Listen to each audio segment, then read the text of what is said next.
Hello everyone, welcome to yet another episode on your favorite astrology channel, Jyotish for All. My name is Srinivasan and I will be your host for today's session. Now viewers, we've got something very exciting lined up for you today, both in terms of the content as well as our guest speaker for the day, right? Before I get into introducing our guest speaker, I would like to take this opportunity to thank you all for the invaluable support that you have provided to our channel. It is on your support that we are able to try and produce quality content that is relevant in today's day and age. Now, I'd like to also request you all to hit the like button and subscribe to our channel. Okay, so with that said, let me go ahead and introduce our guest speaker for the day, Nicholas Weber, or Astro Nick, as he is known on our platform. Nick, welcome to Jyotish for All. Thank you. It's nice to be here, Srini. Thank you very much, Nick, for joining us today. So viewers, Astro Nick is a very, very unique personality. He's been a practitioner of Vedic astrology for over a decade now, and he employs a number of scientific and intuitive techniques to solve his clients' problems. So his areas of expertise include problems related to marriage, childbirth, property-related issues, any other concerns you may have as far as your career is concerned, or even financial issues that you may be facing in your life. So Nick is one of the go-to guys for any of these issues that you would like to get sorted through Vedic astrology. But as I had mentioned to you just a moment ago, I said he's a very unique personality. He has actually served in the US military, right? So that was, he had a career in the US military before deciding to turn to Vedic astrology. So Nick, I wanted to ask you this question, right? US military and Vedic astrology are completely two different worlds. So what kind of prompted you to get into this line? Yeah, so probably like most of us, life sort of took me in this direction.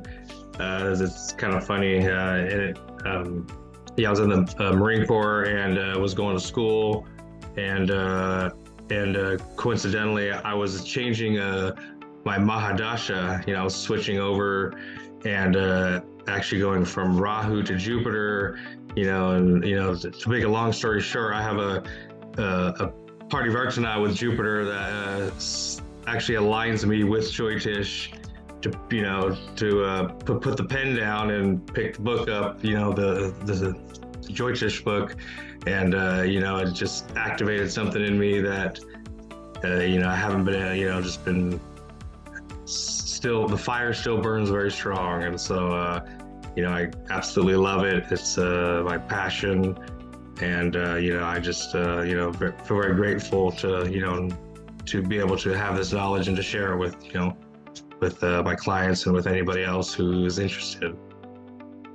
That is great, Nick. And in fact, I know a lot of examples of people who had a career transition from Rahu Mahadasha to Jupiter Mahadasha.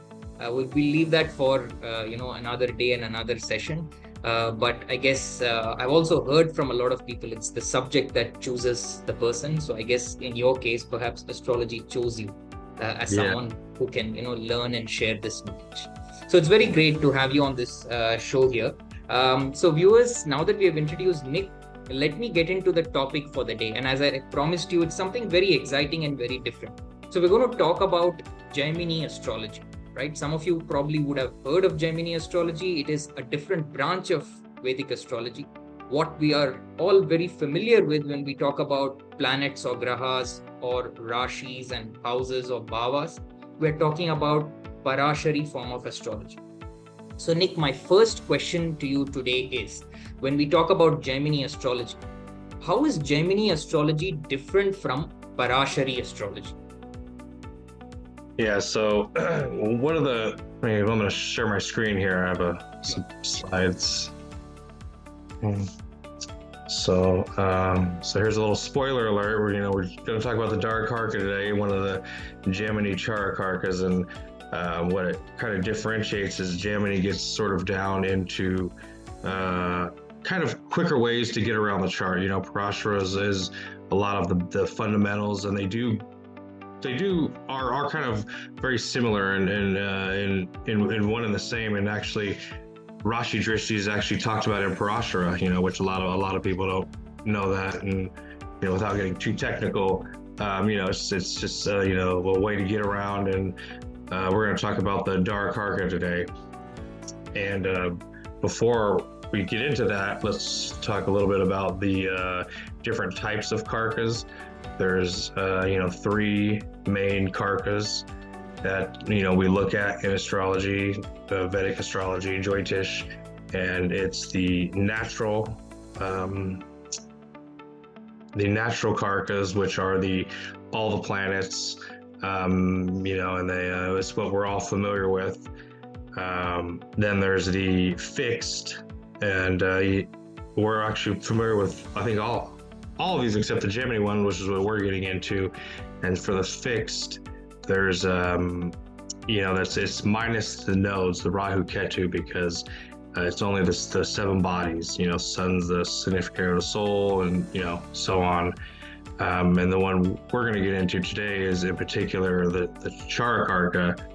And what I think we all find so fascinating about the Darakaraka is that it's not the same for everyone. It's different. So although sometimes there's similarities, we both might have the same soul planet or Atmakarka, we might have the same Darakaraka, that's a significator of the partner or business wealth.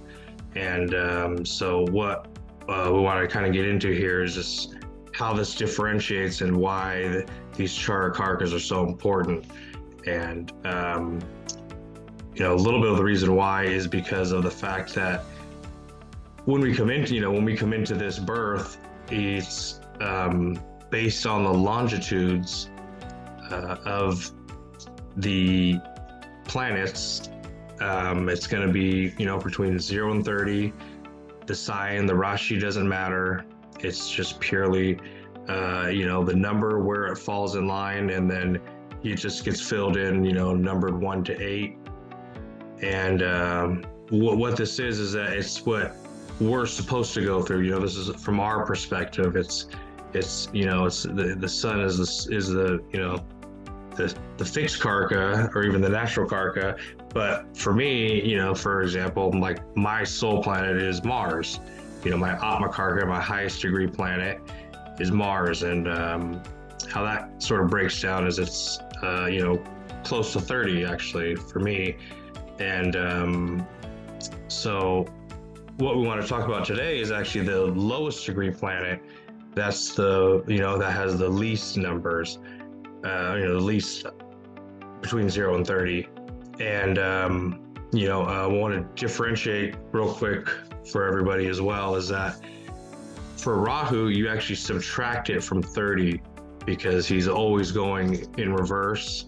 And so, just purely for to ensure most softwares do that automatically. So, you just, plug in your information and it should populate for you. Now for the Darakaraka, this is the lowest degree planet. And what this is sort of saying is this is, has to do with our prosperity. It actually has to do with our partner. It's, a big topic, all the time. People, kind of the questions you have is, it's, kind of laugh at it sometimes because it's like it has to do with your money or your honey. It's like they're kind of intermingled with the Darakaraka, which is actually what I find kind of also fascinating about this, is that it's sort of one and the same. And so these are the 8 Darakarkas here. We want to go through just to kind of make everybody familiar with it. So the highest degree planet is going to be the top Atmakarka. This is, the self, the soul, your mission, sort of what you're working on here in this, this current incarnation. And then down the line, you got the Amatakarka, which is it's called the karma yoga, your work that has to do with, what you do. And actually, whatever planet is that Amatakarka is actually a skill that you have. So that's something that's interesting, that's not usually mentioned. But if you look at your second highest degree planet, and you think about what you're good at, you're probably going to notice that, hey, that is quite interesting that you have those skills. That's something that you might want to, viewers want to look into. And down the line, you have the Astrology, which has to do with your knowledge, your siblings, your guru, your mentors, people you look up to. Then down to the fourth is going to be the Matrikarka, which is sort of a significator of the mother, healing, home, motherland, even.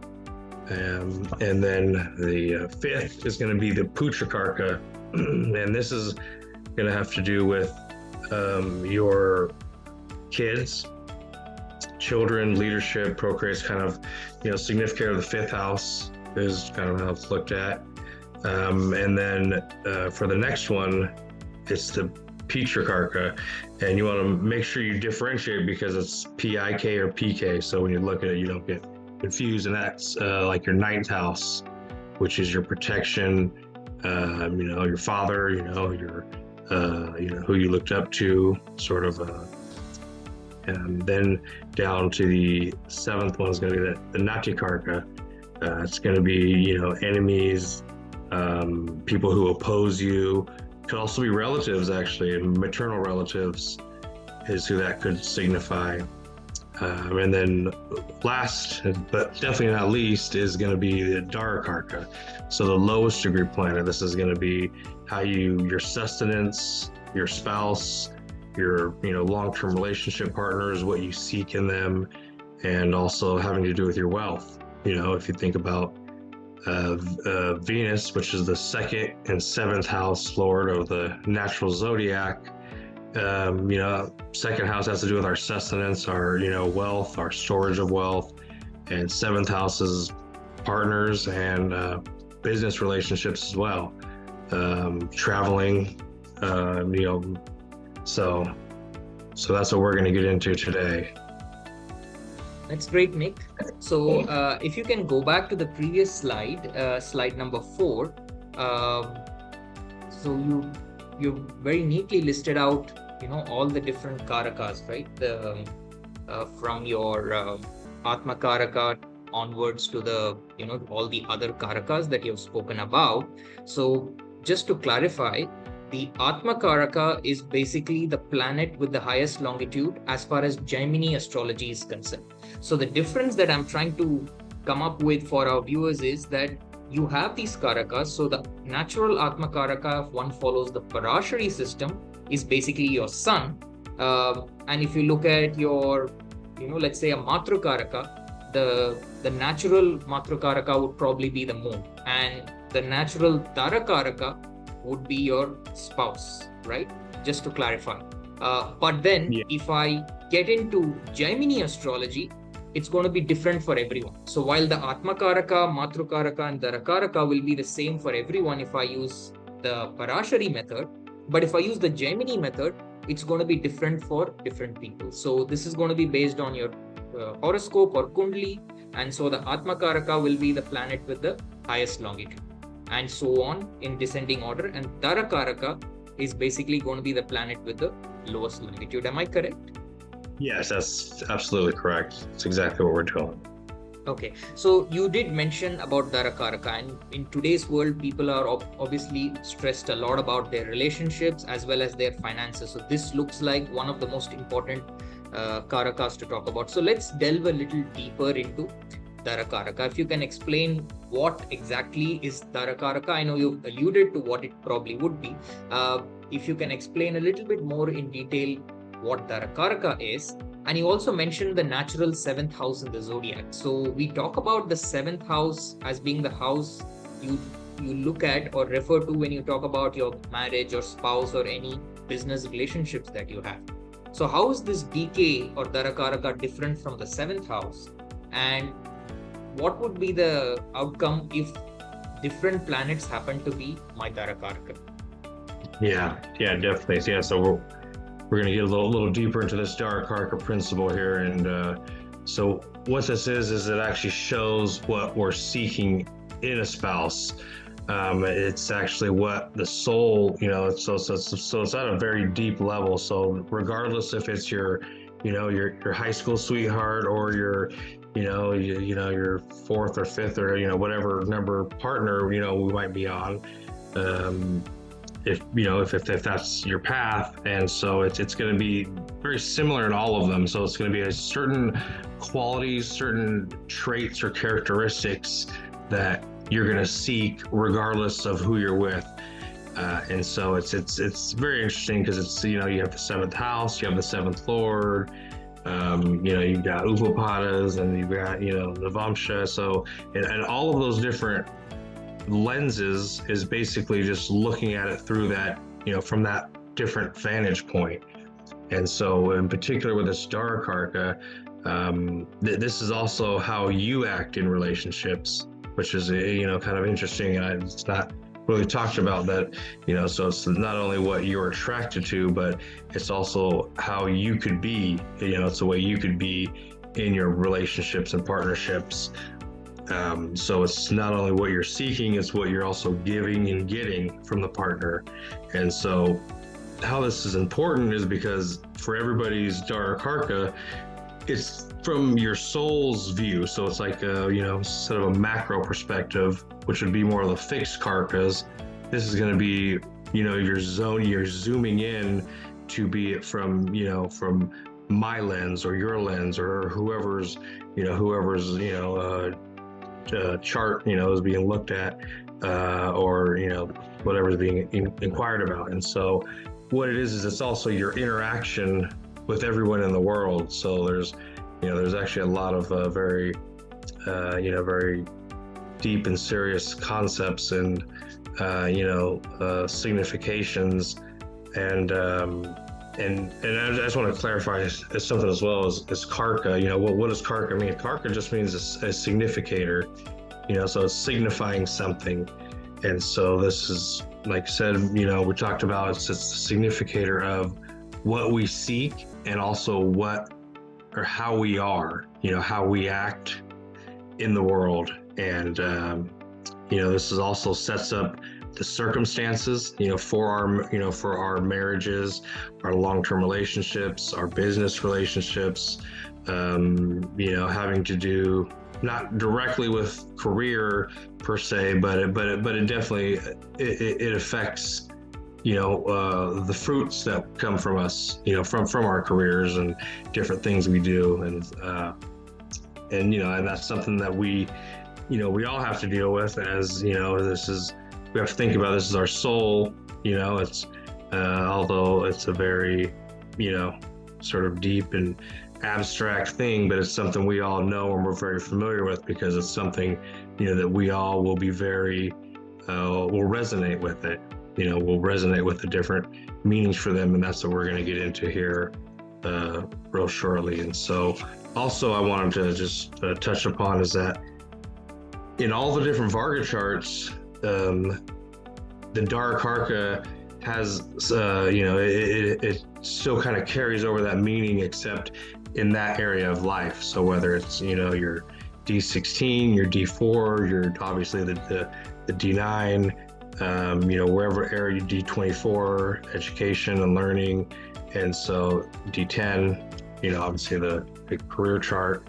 And so it's something that means something. And also the dasa of the Darakaraka has a potential to signify when we could be bringing in a serious relationship, we could be getting married, we could be with somebody, and then we kind of take it to the next level. You get a little more serious with that person. And it happens time and time again. It could be, and we'll get into some of the techniques as far as how to see that. Sometimes it's the lord of the house that the planet might be in. It could have, an aspect, or, there's definitely going to be a connection to that, to those, what we call the marriage houses, and, and to this particular planet that would be your Darakaraka.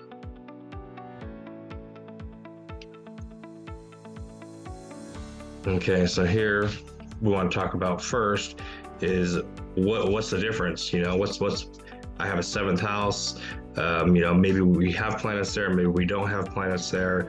And so it represents the spouse, your partner, in a different way. It's just a different way of seeing it. And so what it is, the seventh house is actually going to be what you hope for in a marriage. So, you would see aspects, planetary aspects, sign aspects, if, we know what that is. If not, it's okay. So the house is what you're hoping for.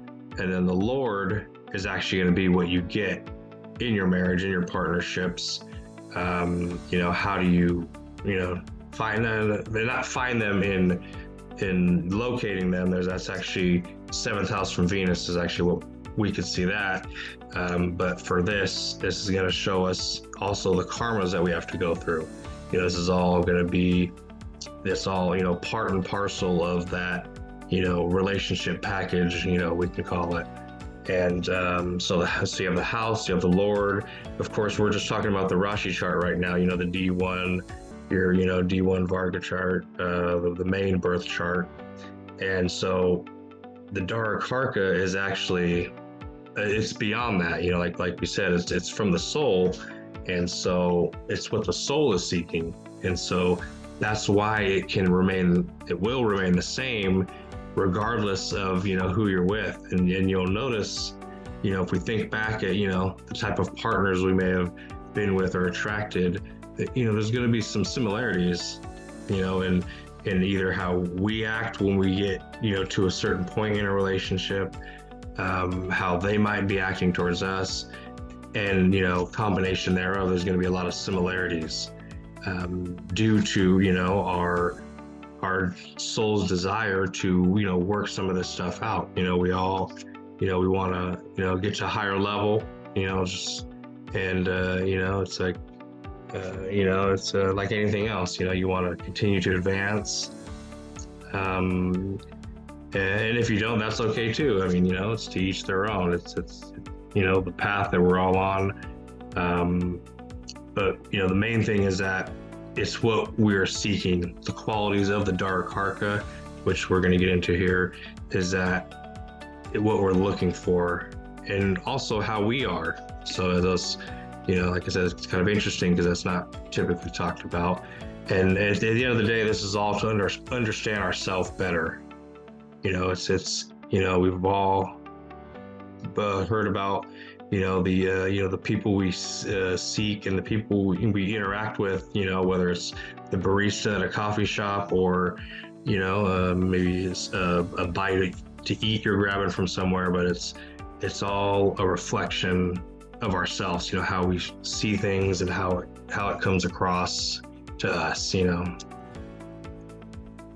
Okay, so now getting right into it, we're going to see some of the traits and characteristics for each Darakaraka here. And so when you have Sun as the lowest degree planet, this is, typically somebody who wants somebody who, has some kind of status. It could be, with them. It could be through them. You're a little more choosy. Okay. And that's not a bad thing. It's just, you kind of know what you like, and, you kind of want to, you're willing to hold out till you get that. And, there's certain qualities, you seek in somebody, whether it's, whatever it is. And, it's obviously that's all the other factors come into play, but for the most part, the sun is, the sun comes up every day, it shines, it does its duty, its dharma. And that's sort of, how, these individuals seek when they have that Darakaraka as the sun. There's a certain confidence factor. You want to feel safe with that partner. It's you want to feel protected. There's a certain honor and integrity that you want to have with them. I think that's a very common theme with this Sun Darakaraka I've noticed. And so you want to just keep an open mind. It's something that is going to resonate very, very deeply with you. And so, it's some of the things with the sun. And then from there, we go to the moon. Okay, so the moon now is the Darakaraka, as one can imagine. It's going to talk about the mother relationship in your chart. So it's you're going to want somebody who's nourishing, empathetic, considerate. And also how your mother was with you is going to kind of be what you inevitably will seek in somebody. And this is regardless of man or woman, male or whatever your preference, pronouns and type.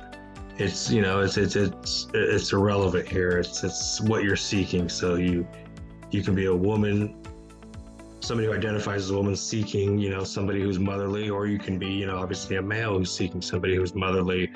It's just what you will be attracted to. So you're just that caring, nurturing, empathetic is going to be, sort of what you're into, what you seek. It's, so there's something in you that you're trying to reflect in that, that. So there's also you want to see, so your home life will be affected, as everybody's is. And so what it is it will be a little dominant in the house that is your partner. So so how you accept this will becomes important. So you want to be very accepting. Now it's kind of interesting is sometimes we want something, or we think we need something, and even though we want something really bad, we have a desire for it, and it just doesn't happen sometimes. And so sometimes when that's the case, you have to sort of look at all the other factors that come into play, aspects. Is it a waning moon? Is it a waxing moon? The tithi that we're born on is also extremely important. And it definitely comes into play in this as well. So you want to make sure that just as the moon waxes and wanes, you could be somebody who's prone to breaking up. Some people, they have kind of a tendency to want to break up, and then and they get over it, and then let's get back together. And so that's going to be this type of person. They're going to kind of have those tendencies. They're going to be maybe if it's afflicted, it can be clingy. It's not a bad thing. It's just something that is. And so that's something that you want to think about with this, and possibly meditate on it, or just kind of go inside and do that work. Okay, so after this, we're going to come to Mercury. Now, Mercury is he's your friend. Mercury's going to be somebody who you want a partner who is going to be your best friend, somebody who's funny, comedic, somebody fun-loving. That's going to be what you're immediately attracted to. Could be somebody that's younger than you, and it doesn't necessarily have to be younger than you numerically. It could just be they act younger than you.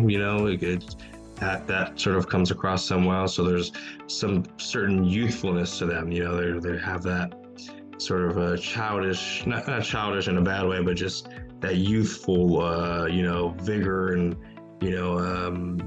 willingness to explore. It's Mercury's Mercury's very what they call it not Enoch, but whoever is, we're very influential. We're highly influenced by who they're around, what type of energy that is, and that's going to be this type of person. And so somebody who has a Mercury Darakaraka, you're going to want somebody who is willing to listen to you, somebody who you listen to them. They can be very they will be very lighthearted. That's a very very common theme with this. And then some things for this in particular, if let's say your Mercury is out of balance or afflicted in any type of way, you might end up with somebody who's overly analytical, overly critical, somebody who's perhaps intellectually oriented, but not overly analytical. So what I'm saying there is that maybe they're they have a lot of book knowledge, but maybe not a lot of practical application. So sometimes you gotta put the book down and go out there and kind of experience things to be able to sort of understand what that really means. And all in all, you just want to enjoy your time together, and have the open lines of communication. That's one of the other things with Mercury, is that you want to be able to communicate. So if one of you shuts down, that's going to cause it's going to throw a wrench in the gears. So something you want to do is think about talking it out, and even set a future date and time, and with an intention of doing it. Sometimes things flare up, and now's not the time, but maybe tomorrow or next week, or whenever that is. So some things with Mercury now. Venus, as one can imagine, somebody with a Venus Darakaraka, you're gonna be attracted to somebody who is perhaps more along the lines of beauty, beautiful, handsome, somebody who you want to have that deep sort of that passion, and so somebody's going to be real passionate about you, you're going to be passionate about them. And something to note is that if Saturn aspects that Venus or the Darakaraka, or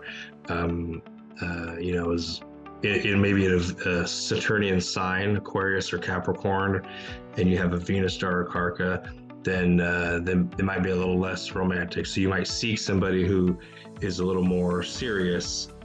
So you kind of want to blend those energies, but you're still going to want somebody who is good looking to you, somebody who is very graceful, somebody who is knows how to not necessarily put up a front, but somebody who if you're having a disagreement with them, and then you're going to go out to eat, you don't want the argument to carry out into the streets. Let's pack up the argument. We'll talk about it when we get home, but let's go have a nice meal together. And so I want somebody who's able to do that, and they want to be able to do that. So it's like I said, it's not necessarily everything that you're seeking. It's also what you sort of embody as well. And so think about that sociability, grace. Somebody who knows how to present themselves, and you'll actually want to go out more if you have somebody who, if you have a Venus Darakaraka, and then you have somebody who knows how to put on nice clothes and look nice, and you'll actually want to be out with them more, and it will actually benefit you as well. It's actually you appeasing some kind of energy where you can actually be more lucrative. You can do better when whatever it is you're doing, and you'll want to look better for them as well. So it's kind of it's you scratch my back and I scratch yours. So that's sort of the Venusian type things that you'll see. Mars. Now Mars is the Darakaraka. It's somebody you want somebody who is assertive. You want somebody who fights for the kind of goes for the underdog, as they say. And so somebody who is not going to shy away from confrontation. You're actually going to be more drawn to somebody who is more confrontatious. And so those are the things you're going to be attracted to. So also the physical fitness, Mars being the general of the planetary lineup. So you want somebody who's active, can be sports or even just athletic, somebody that you're going to be attracted to. So maybe you meet them at the gym. It could, maybe, just doing something active. Those are all things you want to look for when you have that Mars Darakaraka. Also, what's interesting with his Mars is that you're going to desire your independence, and you're going to be attracted to somebody who they have a certain amount of independence. So it's not somebody who gets too enmeshed with each other, like they still want to have their friends outside of their regular relationship, and you're going to want your friends outside as well. So like I said, it's this is always a two-way street. So it's what you're seeking and what you're and what you're giving this. And then like I said, this is from a soul level, so it's very something that you're really going to resonate with this. And also what's interesting to note is that as you respect that independence of each other, you'll actually notice your life will be more harmonious. And so it's when we try to fight those things, you try to force the being together and not giving the space, you'll notice things will go wrong more times than not. Maybe it's just little things will happen, and you'll notice the effects. But if you are able to honor and respect that key factor, you'll notice sort of everything in your life will start to go back together. So just it's something to remember and to be aware of. And so now moving on, Jupiter. It's a very interesting one. Jupiter is just somebody who could be from a different background, could be a different part of the country, whether you're out west or back east. It could be just from somebody's from North India, you're from South India, or somebody's from the East Coast and I'm from the West Coast. It's somebody from a different cultural background, or even just a different culture than what you're familiar with. Or it could be somebody who's they're from China and you're from somewhere on you're from Australia. So it's there's no bounds here. And so what's interesting with Jupiter as well is that there's going to be some kind of and not necessarily religious, but it's more philosophical. You want somebody who's spiritual. You want somebody who is upholding, true to themselves. You want somebody who kind of holds themselves to a higher standard. It's very similar to the sun, is where it's like, you can be a little choosy, or you can hold out until you find what you're looking for. Very similar with Jupiter. Coincidentally, they're two of the three Sattvic planets, and so I'm sure there's some correlation there. And so it's somebody who with Jupiter, you want somebody who's a little more educated, maybe. It could be the same level as you or above you. Doesn't have to be, but you want somebody who you can speak to, and that can you can talk about some of these deeper subjects. You can get into some philosophies, spirituality, different thoughts and concepts in regards to them.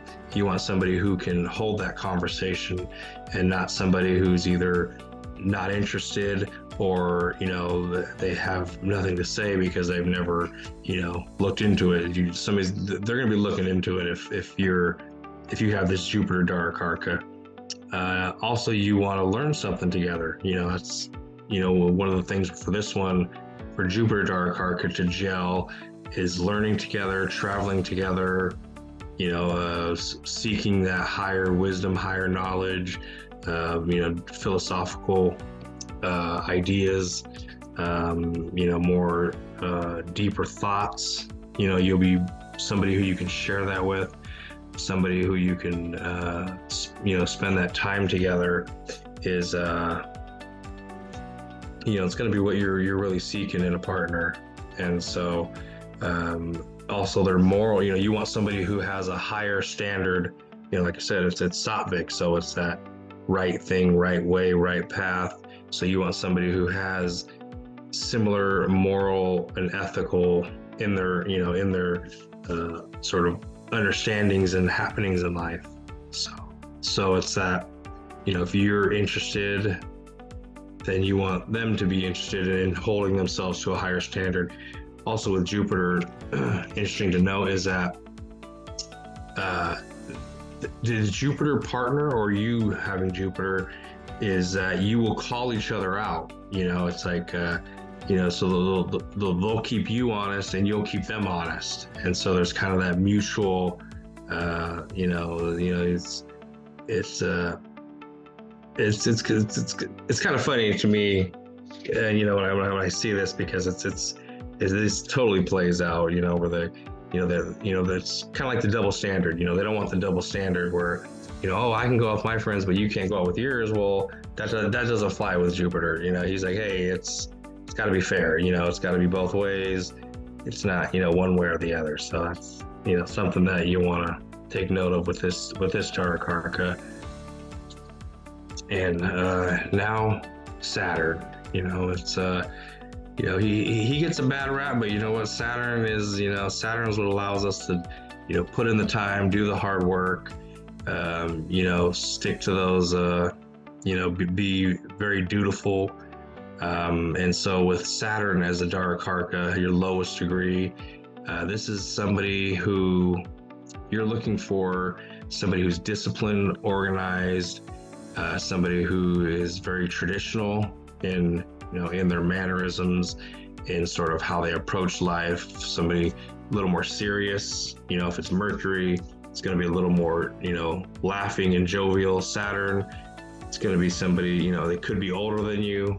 And like I said before, instead of, they don't have to be older than you, but they could be somebody who has the capacity to act older than you. They can be more mature.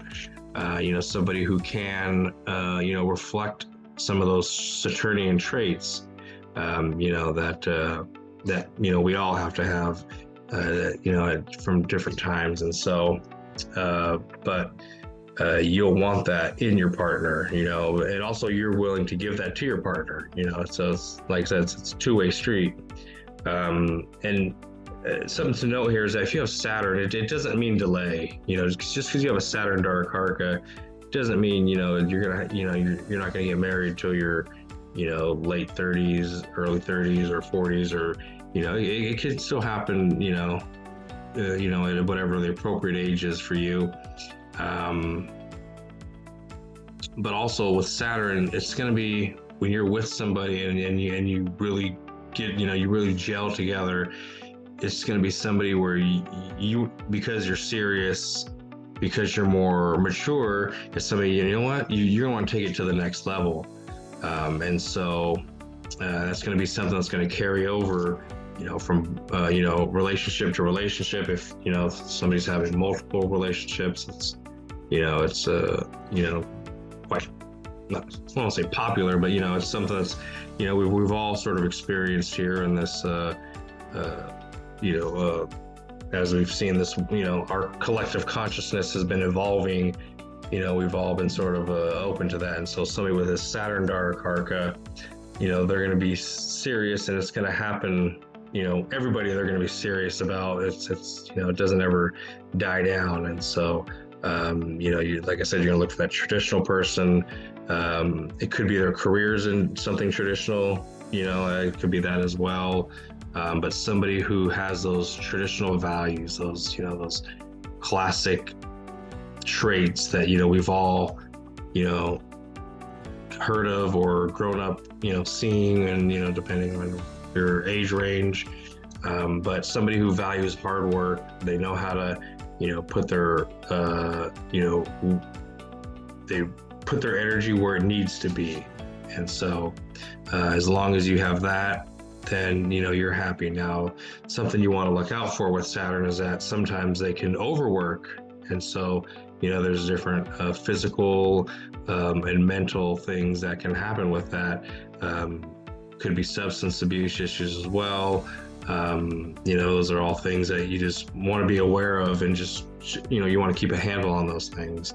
You don't want to run into any issues both with you or your partner, because like I said, it could be you, it could be them. And so you just want to try to stay on top of these things. And that's something that you'll be more drawn to with this kind of Darakaraka. And so just remember to express yourself. Saturn's, he's an air planet, Vayu. And so you want to make sure you're expressing yourself, express your feelings, express your emotions. We all have them. We're coming into a better place where, there's more acceptable to be talked about. And so this is where we want to push that and, talk about that. It's sometimes it's uncomfortable, but that's what we're here for. We're here to learn and grow and continue to evolve. And so this is what your soul's asking for. And so, let's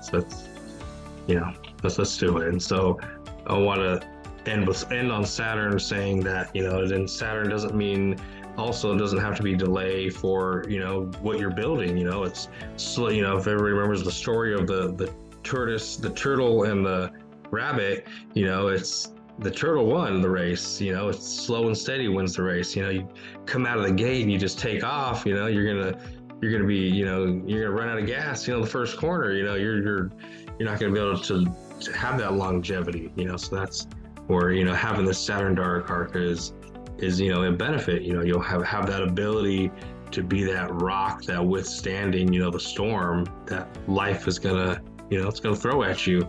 And so, this is, you can look to that to be, sort of a refuge, so that's, something with Saturn you can look forward to. Now Rahu is the Darakaraka.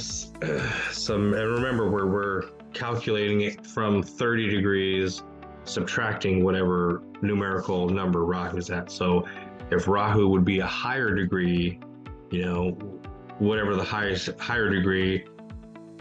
degree technically, subtracted from 30 to get, to have this lowest degree. Basically it's inverse. Like I said, most softwares calculate it for you, so typically you don't have to worry about that. But something with Rahu as a Darakaraka, you're going to be attracted to unusual, quirky, we could say, and you're just not interested in the normal, what we could say plain Jane, or just that traditional. It's not traditional. It's, you want something unorthodox, something that is it's kind of like a blend of all the other ones. Actually, it's like a Mars and a it's like all of them put together as Rahu. And so with Rahu, this could be, what you want to look out for with Rahu is that for some reason you'll end up, you could end up, talking to somebody, and you're just talking, and as you're getting to know this person, you're like, hey, I really like them. And then they'll drop the bomb and say, hey, well, actually, what, I already have a boyfriend, or I already have a girlfriend, or I'm already married. And it's like, oh, so you want to kind of be aware of getting into these sort of predicaments, these unusual situations that you wouldn't ordinarily choose for yourself, but it's like they're drawn to you. Well, they're drawn to you because you might have Rahu as a Darakaraka.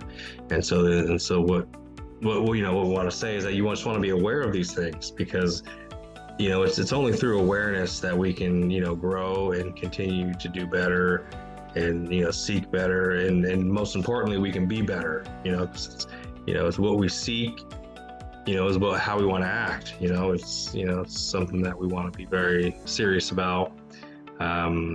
So Rahu can be obsessive, infatuations. They can fall in love too quickly. That's another thing with Rahu is he's the boga master. He's got no body, so he never gets satiated. So it's something you want to be aware of with Rahu, is that you want to try to have some balance. It's easier said than done, but it's something that you're going to want to really put a lot of effort into, and and in doing that, you'll be able to achieve, have some kind of balance, and something will throw you off, and you rebalance, you reshift, and you can balance that out. So it could be so with Rahu, one of the things you want to do is not only the awareness, but you want to be open and honest with the partner. Try to just be almost honest to a fault. And because you don't want to get into a situation where it could be them being deceitful to you, or like I said, it could be, or you're being deceitful to them. So it can go both ways. And so to try to nip that in the bud, what you want to do is just be honest out of the gate. Just get used to just telling them it's kind of the uncomfortable truth. Once you get it out, it's you'll feel better. You do. You honestly do. And so that's something that you would really want to try to foster in yourself. And so that's what I would recommend to a native with a Rahu Darakaraka. Yeah. So Nick, thank you very much. This is very enlightening. I like the way you brought out the point carefully, that how Darakaraka differs from your seventh house or the seventh lord, and the DK or the Darakaraka is basically the planet that your soul seeks or desires in a life partner. And I love the way you basically went through each of the planets being the Darakaraka. So if I may ask you, what is your Darakaraka or DK? Yeah, so I have a son, Darakaraka.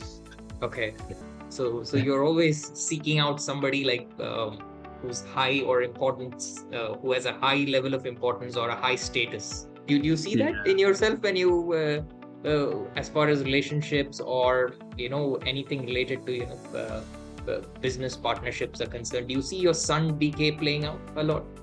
No, it's funny because I definitely do. It's like.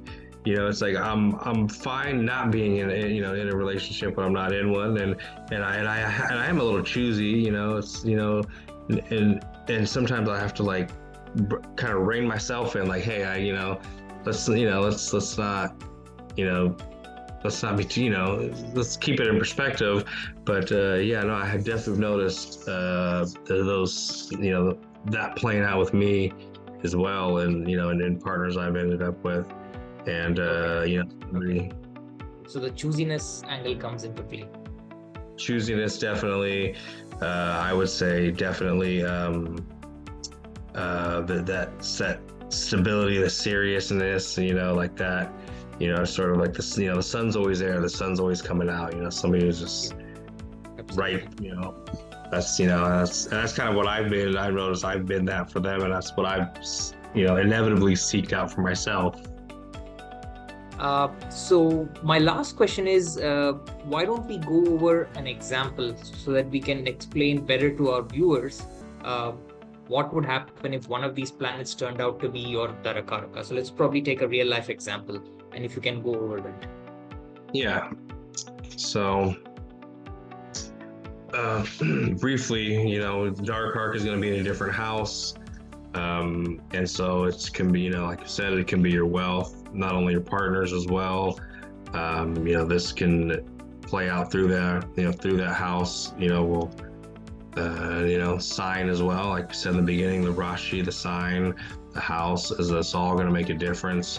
Also in the Varga charts, that's all going to make a difference as well. If you have a Darakaraka in the, the ascendant of the Lagna of your Dasamsha or D10, you might find your career only through your partner. That could be something that definitely plays out as well.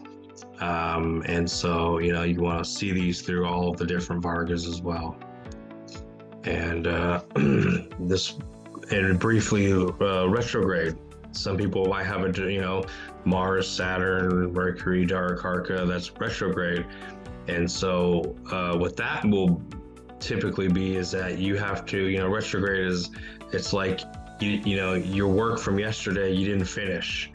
And so now today, which is this life, you still have to finish that, your what you didn't finish last time. And so you might have some ups and downs. Well, you will have some ups and downs.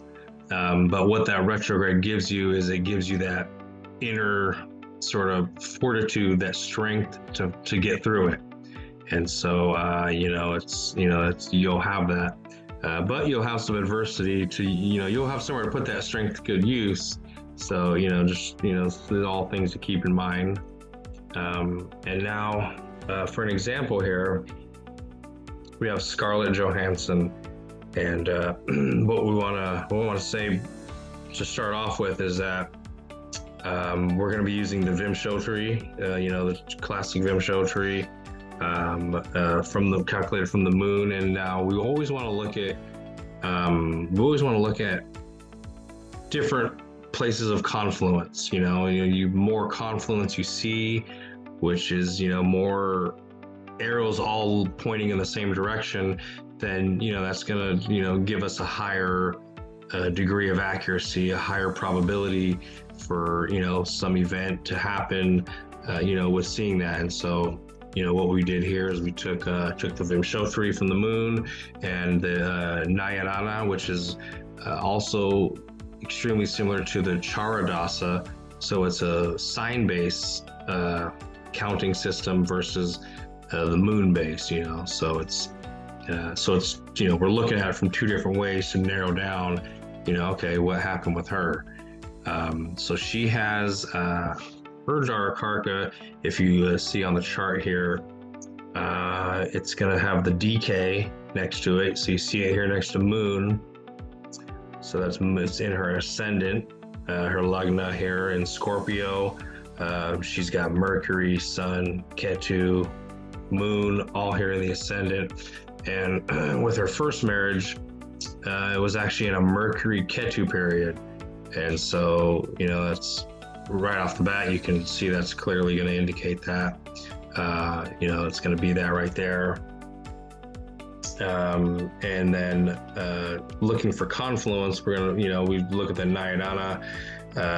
We have Aquarius, Scorpio. And so, that directly links it up to, that partnership you have. That UL is the Upapada, which is another significator for partner. A7 is also a significator for relationships, intimate relationships. So that's going to be somebody she's, she very much was in love with. And so there's that direct connection with them, with that there. So you see the confluence and, that she got married there. And so, she had a second marriage that happened in a still Mercury Mahadasha, but Moon Antardasha. And so, obviously Moon being the Darakaraka, you can see the significance there with that, once again, being activated or triggered. And so, at the same time, we want to look at, for that confluence, we look at the Nayarana, and we got Cancer, Capricorn. She was around. Well, Cancer is definitely going to connect you right back to the moon, because the moon's her Darakaraka. So, she had some things she was working out with that. And then coming down to her third partnership, it was in a Sagittarius period. Sagittarius is her second house, which is has Venus, and so those are all indicators of a relationship. It's got the A7 and Upapada. Saturn's got a direct aspect on there. Saturn is the Lord of Capricorn. So there's different ways we can line this up and see how this Darakaraka relationship affects us, in our timing systems, the dasas. So it's something that we can all look at, and we can all go to the app Joytish for All if anybody's interested in finding out about that. You want to check your Darakaraka, look at your timings. These are all things that can be readily verified, checked into for you. Perfect. Awesome, Nick. So I mean, it's quite amazing how how this astrology always plays out. Like you gave an example of Scarlett Johansson. She's got her moon as her Darakaraka. So every time there is a period of moon running, so Mercury Ketu, but Ketu is sitting in the nakshatra of moon. And again, the second marriage again happened during the period of Mercury moon itself, the moon Antradasha. And it's amazing how it also plays out in a different type of dasha system. So you talked about the Narayana dasha, which is based on your zodiac signs, and then again there is a connection to the planet of moon when you talk about the rashis. So it's quite significant and quite amazing how this plays out every time when we try and apply the concepts from Vedic astrology in a real life example. So viewers, that was Astronic talking to us about Jaimini astrology and Darakaraka and what is the impact of different planets in your Darakaraka. So I found that to be very, very fascinating. And astrology, as many of you would probably know, is like an ocean. The more deep you go into it, the more you kind of find out what are the hidden treasures that are that can be found within it. So Nick, I would like to thank you very much for joining us today once again. Thank you very much. Pleasure to be here. Happy to this. So viewers, thank you once again for joining us for today's episode. We hope to be back soon with another episode on your favorite astrology channel, Jyotish for All. Till then, take care, stay safe, and goodbye. Thank you very much.